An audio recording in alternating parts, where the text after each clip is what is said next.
the card we're going to talk about today can really ruin your night. Hey,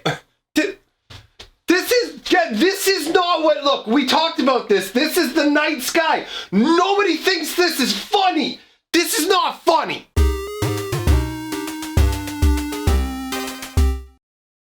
Greetings, owners of fine luxury cardboard rectangles. We are here today to talk about a new card from the upcoming Theros Beyond Death set that at first glance seems unacceptable. So we're going to take a look at the card from a perspective of the ability that it has and how that kind of works in Magic, what color it should be in, does it actually fit into red? So without any further ado, let's take a look at a Minotaur, all right? Specifically, the dreamshaper, shaman, or shaman, whichever way you like to be saying it. So this is 1 red and 5 colorless for a 5/4 enchantment creature, Minotaur Shaman, with the following ability.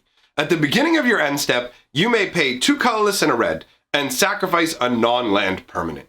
If you do, reveal cards from the top of your library until you reveal a non-land permanent card. Put that card onto the battlefield and the rest on the bottom of your library in a random order.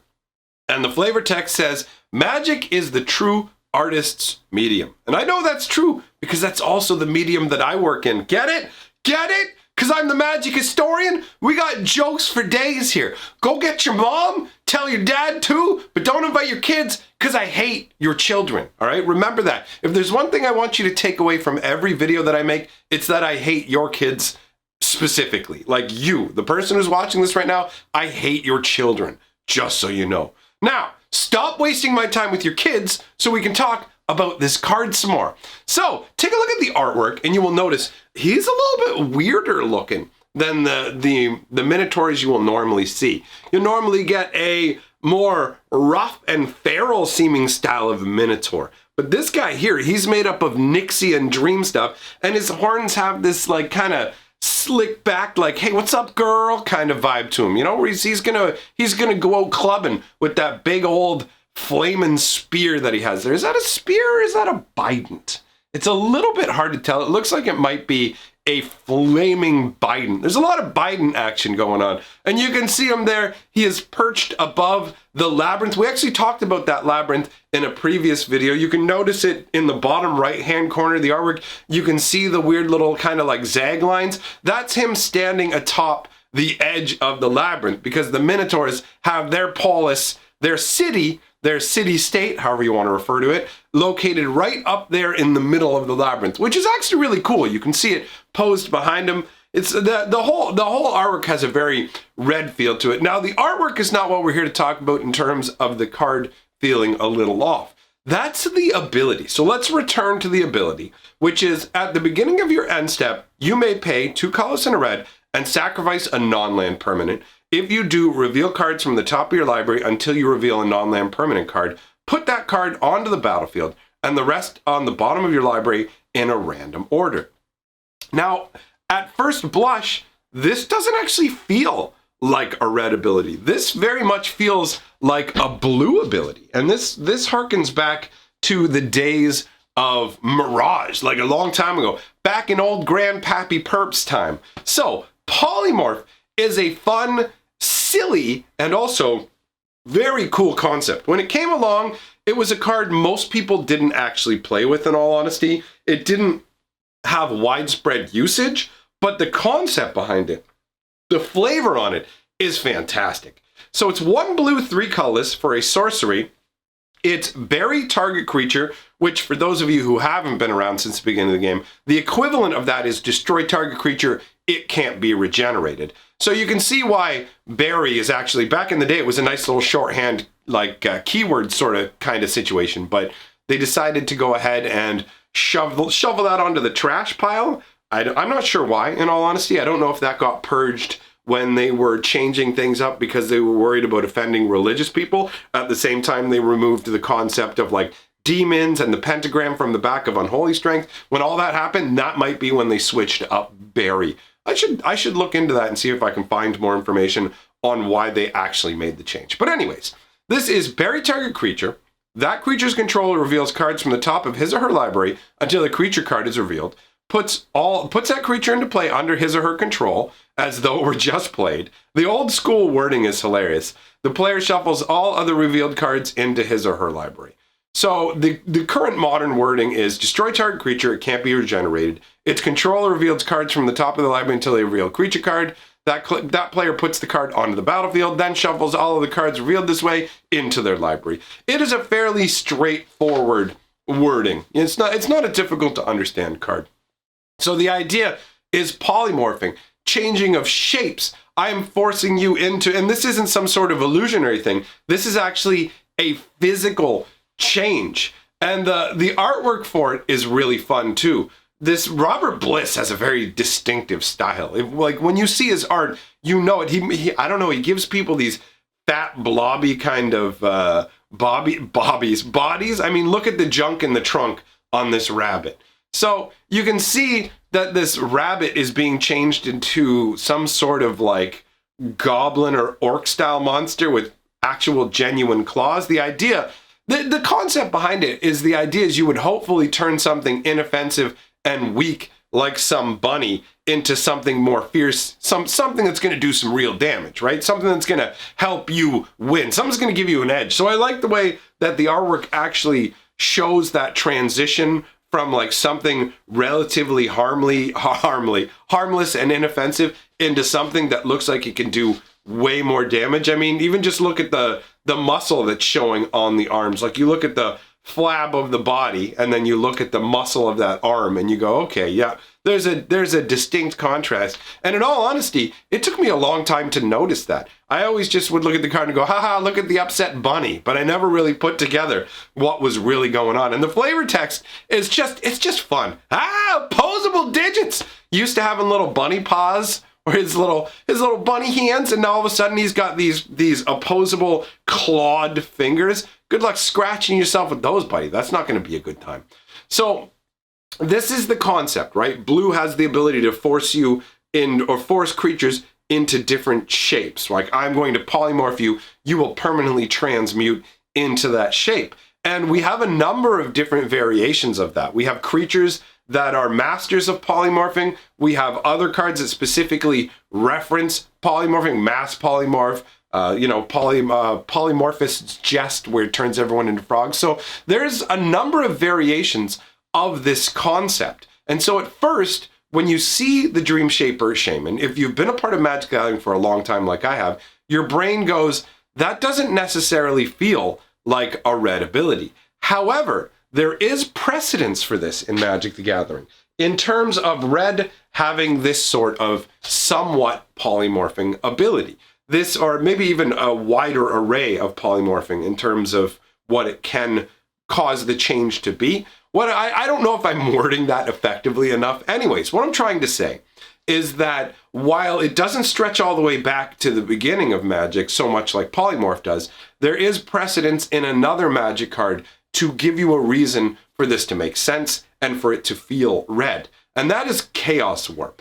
1 red, 2 colorless for an instant. This actually first showed up in a commander deck. The owner of target permanent shuffles it into his or her library, then reveals the top card of his or her library. If it's a permanent card, he or she puts it onto the battlefield. Some little bit of the clunky wording. I mean, he or she could easily be replaced by they, right? Because they can represent an individual. Regardless, that little bit of clunky wordage aside, you can see from the artwork that some sort of human soldier, or possibly, I mean, it's a human or demi-human. This could be some sort of elf, anything else like that. You've only got the legs. But either way, I'm going to say it's a human. You've got a human who is being transmogrified. He is being warped. He is being polymorphed into a charging rhinoceros. And honestly, the artwork for this is really, really cool. I really like the way that the person represents the hind corners. If you were to just kind of glance at this for a second, you might just think this was an animal charging through a portal or something, right? You might think it was an animal charging through a portal. You might think, if you removed all other context from the card, the name and everything else, you might actually think it was a red swirling blade of magic that was cutting this beast in half. It's only when you look closer and realize, okay, hold on, wait a minute. The bottom half of this beast is actually wearing pants. And it actually looks like he's wearing a shirt too. But more importantly, he has a gigantic sword at his waist there. Belted to his waist, he has a gigantic sword with a very distinctive hilt in terms of that would clearly be used by a humanoid with regular hands. And there's no way for this beast with its gigantic, almost like elephant-like feet, there's no way that it could wield that blade, right?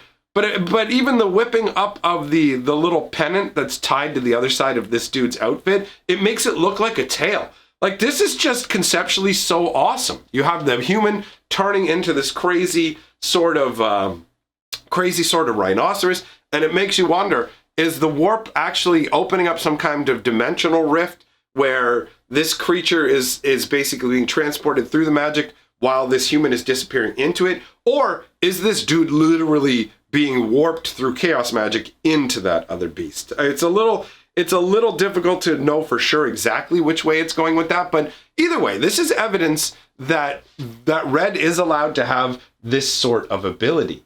Now, what's the difference? Like, when we go back to looking at dreamshaper shaman, what is the difference between this and the polymorph and other blue abilities that we talked about? Well, blue has more control over what's going on. When you polymorph a creature, what you're doing is you're going, this creature is going to turn into another creature.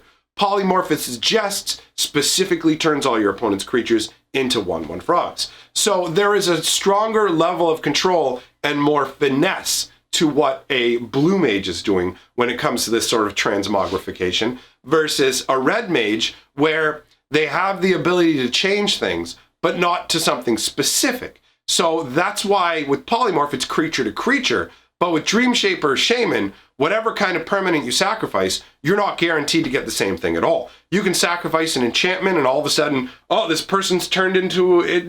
You sacrifice a creature, it turns into an enchantment. Oh, look, it's up in the air. It's sacrifice an enchantment, turns into a creature. Sometimes a creature turns into a creature. You don't know what you're going to get, right? So that level of chaos and randomness does feel very red. That feels right for Magic. A lot of the old random effects and even newer random effects tend to exist in the red color. Red is a more gambly kind of color. Like, let's roll those dice and see what happens. So for me, that actually makes sense. I do admit at first when I read it, I was like, this feels like a blue ability. And the flavor behind the Dreamshaper Shaman is pretty cool, right? I mean, basically what's going on is he is taking your dreams and bringing like them into existence. And maybe the random nature of it in terms of coming off the top of your library is he can reach into your dreams, but he can't pick what he wants to draw out from your dreams. So it's basically like, I can tap into the raw emotional and magical potential of someone's dreams, but I can't control what part of those dreams actually manifest themselves in reality. The fact that he can even do that is pretty cool. Clearly that is because he is blessed and made up of God stuff, right? These are the Nixian creatures where you can see, I gotta say, I really love this like celestial sky kind of sort of aura that is infused into Nixian creatures. The fact that they have this sort of like essence of the gods that you can visually see is a really, really cool concept. So this is a crazy sent by the gods, made up of god stuff, Minotaur Shaman, who looks a bit alien in terms of Theros Minotaurs. He does feel divergent from how they look, and he can actually pull dreams into reality, on top of the fact that he's a 5/4 for 6. Now, this ability feels like if this creature was cheaper, it might be too strong. Like, you can just get too much value out of it, right? But because he costs 6 to put out, 6 mana for a 5/4 with that ability, I mean, if you're going to try and use him the first turn, because you get to use it during the end step, right? So if you're going to try and use him the first turn, that's 9 mana. You're paying 9 mana to sack 1 permanent and get a random one off the top of your deck. So to me, this does not feel like it's going to be some massively overpowered used in... I'd be kind of surprised, actually, if this made its way into a standard deck. But you never know. There might be decks where it fits. Sometimes stuff surprises me. I could see this being more of a like draft style, okay, we're at a standstill. Not for long, though, because all my worst stuff is going to become better stuff. Ideally, right? I mean, that's... I can see it breaking stalemates in draft. Who knows? It definitely doesn't feel powerful enough for standard. I do like the little touch of the fact that it goes off during your end step, right? So he's like the dreamshaper. The end step could be considered the end of the day when you've decided to lay down for your rest or whatever. You can draw the dreams out of you at that point. So that's a nice little flavor bump there as well. I mean, 5'4", does this guy actually look 5'4" to you guys? Like in terms of stats? I don't know. It's hard to get an exact scale depending on the size of him. And he does have that big flaming spear.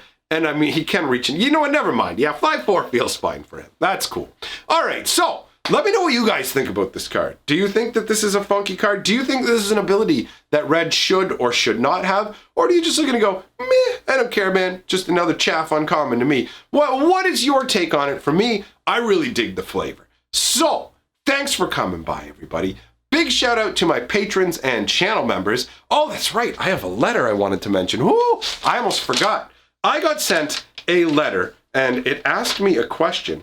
And also, I wanted to mention something else about this letter. Basically, the letter says, you know what? I'll just read it. This because it's not very long. Enclosed are several cards for your perp cube. I, like you, have been playing Magic since '93. I'm an old dude with a lot of cards. I recently decided to build my own cube. I strongly recommend that you guys try out Cube for yourself. It is fantastic. And I don't mean a draft cube. I mean the type of cube that I play. I have a cube video on this channel. I'll link it here at the end in case you want to watch it, because cubing is fantastic. As you'll see, I have Testament right here. So, after playing with the cube for a while, I decided this is a much better way to play Magic. He's right. Because of this, I'm parting with all of my duplicates. I have some more valuable cards, but wanted to send this batch first to verify you received them, since they're being shipped internationally. And actually, I have the cards right here as well. It was an interesting smattering of cards. Definitely some good choices for Cube. This being one prime amongst them, the Door to Nothingness. Either way, these cards did arrive safe and sound. So, this I have some more valuable cards, but wanted to send this batch first to verify you received them, since they're being shipped internationally. I would like to remain anonymous for reasons, but if you'd like to receive more cards, just give me a shout out in one of your videos. I remember reading that and going like, well, I'm anonymous? How am I supposed to shout you out? I don't do Twitter or Twitch. I'm an old guy, so YouTube's the only way I'll know if you receive these cards. I watch all of your videos, so just say Urza's grandfather art, send some cards or something like that. Bet you weren't expecting me to read the whole letter, buddy. Also, I'm interested in what software you're using to keep track of your cube. I would like to do something similar. Maybe you can include that in a video. Keep up the good work, and thank you. So, that was the question that I wanted to answer in case other people have the same question after they go and check out the cube themselves. And the answer is, I currently just have a folder on my computer with images of each card saved labeled with their name. So just the full name of the card, and then if they were foil, an F at the end, so I know it's foil. And that's pretty much it. So I'm not using special software at all. It's literally just a file folder full of pictures. So again, thank you everyone for coming by. Big shout out to my patrons and channel members. Thanks for supporting the channel. I shall link some goodness here from this channel and my other channel where I do hilarious comedy videos, and they're A1, so you should check that out. So anyhow, that's all I have to say for now, except remember, together we are the sixth color of magic.